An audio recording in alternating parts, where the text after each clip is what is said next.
Hello friends, Devi's cooking என்ற YouTube சேனலுக்கு உங்களை அன்போடு வரவேற்கிறேன். வாங்க நம்ம இன்றைக்கி இந்த பூண்டு போட்டு ஒரு குழம்பு வச்சிடலாம். மசாலாலாம் அரைச்சிட்டு பாருங்கள். பூண்டு உரித்து வச்சுருக்கேன், சின்ன வெங்காயம் ஒரு 10 வெங்காயம் உரித்து வச்சுருக்கேன், தக்காளி 2 அரிஞ்சு வச்சுருக்கேன், புளி இந்த அளவுக்கு போட்டு ஃபஸ்ட்டு ஊற வச்சிடலாம். இது ஒரு லெமன் சைஸ் அளவு தான். பெரிய வெங்காயம் 1 அரிஞ்சு வச்சுருக்கேன், ஒரு கொத்து கருவேப்பிலை. அவ்வளோதான். இதுக்கு புளியை கரைச்சிட்டு நம்ம இந்த குழம்பு எப்படி வைக்கிறதுன்னு பார்க்கலாம். ஸ்டவ் பற்ற வச்சு ஒரு கடாயை வச்சுருக்கேன். நம்ம அதில் தனியா ஒரு 2 ஸ்பூன் அளவு போட்டுக்கலாம். 1 ஸ்பூனுங்க சீரகம், 1 ஸ்பூன் கடலைப்பருப்பு, 1 ஸ்பூனு துவரம்பருப்பு, 1 ஸ்பூனுங்க. இப்போ இந்த 3 காஞ்ச மிளகாய் போட்டுடலாம். இதை நம்ம லேசான தீ வச்சு வறுத்துக்கலாம்.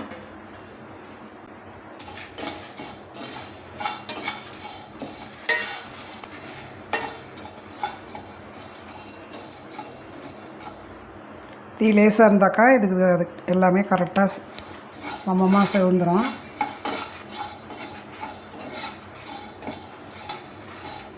பாருங்க, நல்லா சூப்பராக செவந்துருச்சு, வாசனையாக இருக்குது.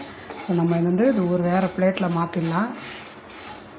ஆற விட்டு நல்லா பக்குவமாக விழுது மாதிரி நைஸாக அரைச்சிக்கலாம். இதில் 2 கரண்டி எண்ணெய் போட்டிருக்கேன். கடுகு 1 ஸ்பூன் போட்டுக்கலாம். வெந்தயம் சும்மா வாசனைக்கு ஒரு இடம் 2 போட்டுக்கலாம். பூண்டு போட்டுக்கலாம். வெந்தயம் கடுகு வெந்தயமும் பொரிஞ்சிடுச்சு. நம்ம இதில் பூண்டு சேர்க்கலாம்.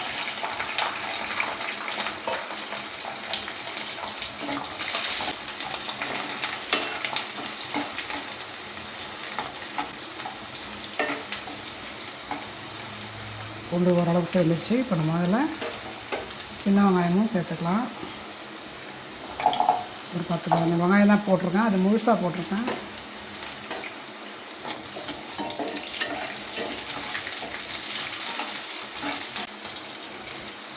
இது கூட இந்த வெங்காயத்தையும் நம்ம போட்டுக்கலாம். கருவேப்பிலையை சேர்த்துக்கலாம்.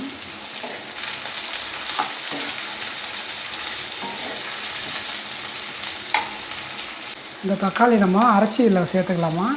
அரைச்சி போட்டால் கொஞ்சம் நல்லா டேஸ்ட் மாதிரி நல்லாயிருக்கும் குழம்பு.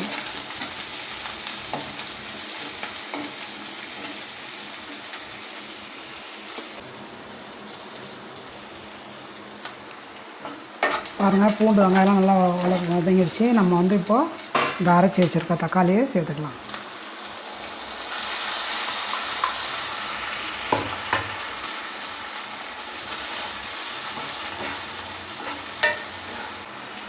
இதில் நம்ம நடுவில் இது ஆறிடுச்சு. இது நம்ம அரைச்சி எடுத்துக்கலாம்.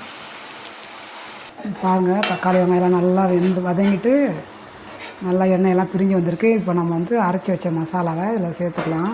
எப்படி அரைச்சிருக்கோம் பாருங்கள், நல்லாயிருக்கும், வாசனையாக இருக்குது. நம்ம இதில் போட்டுக்கலாம்.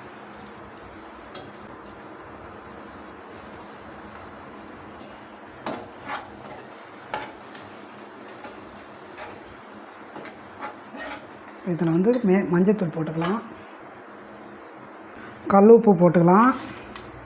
இந்தளவுக்கு போடலாம், கரெக்டாக இருக்கும். இப்போ நம்ம இதில் கரைச்சி வச்ச புளியை சேர்த்துக்கலாம்.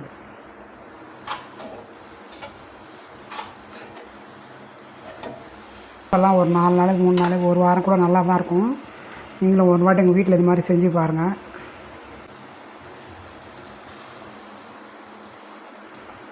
இப்போ கரைச்சி வச்சுருக்கோங்களா, அந்த ஒரு புளி ஊற்றிடலாம்.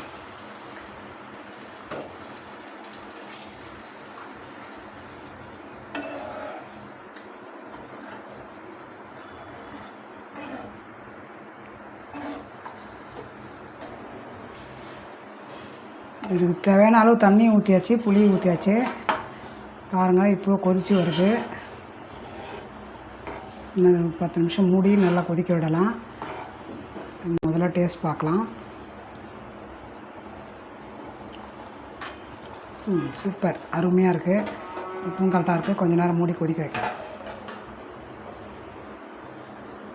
இப்போ நம்ம நடுவில் திறந்து பார்க்கணும், ஏன்னா அது திக்னஸாக இருக்கும் இந்த குழம்பு. எப்போவுமே நம்ம எவ்வளோ தண்ணி இருந்தது இப்போ பாருங்கள், நல்லா கொதித்து திக்காயிடுச்சு. இந்த மாதிரி நம்ம லேசான தீயில் தான் வச்சுருக்கேன். இப்போது பாருங்கள், அருமையாக இருக்குது.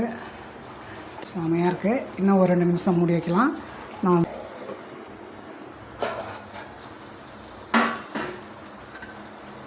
சூப்பராக ஆகிடுது. குழம்பு ரெடி. பாருங்கள், நல்லா எண்ணெயெல்லாம் பிரிஞ்சு வந்து நல்லா கலர்ஃபுல்லாக நல்லா சூப்பராக இருக்குது பாருங்கள். இந்த மாதிரி வச்சு சாப்பிடுங்க, நல்லாயிருக்கும், உடம்புக்கும் நல்லது. ஃப்ரெஷ்ஷாக வச்சு சாப்பிட்றதுனால அது வாசனையே தனி, நல்ல வாசனை, வீடே மணக்கும். நம்ம இதில் வந்து கொத்தமல்லி தூவிக்கலாம். இதை நம்ம வேறு பாத்திரத்தில் மாற்றி எடுத்துக்கலாம். அதில் ஊற்றிடலாம். பாருங்கள், அருமையான பூண்டு குழம்பு ரெடி. பாருங்கள், நீங்களும் உங்கள் வீட்டில் செஞ்சு பாருங்கள். இந்த வீடியோ உங்களுக்கு பிடிச்சிருந்தா சப்ஸ்கிரைப் பண்ணுங்கள், ஷேர் பண்ணுங்கள், உங்கள் ஃப்ரெண்ட்ஸுக்கும் ஷேர் பண்ணுங்கள். பாய்.